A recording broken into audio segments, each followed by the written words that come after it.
Вітаю вас, паважаныя сябры. Мы знаходзімся ў філіяле Яреміцкі дом культуры, у этнаграфічным пакоі, дзе на сценах вы бачыце беларускія ручнікі, вышытыя гладдзю.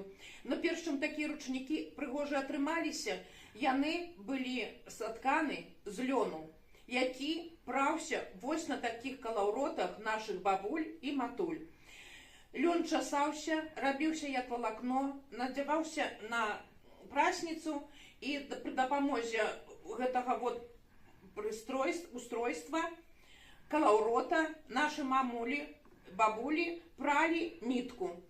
Затым гэтая нітка ткалася на ткацкіх станках, якія знаходзіліся амаль што ў кожнай хаце, беларускай хаце.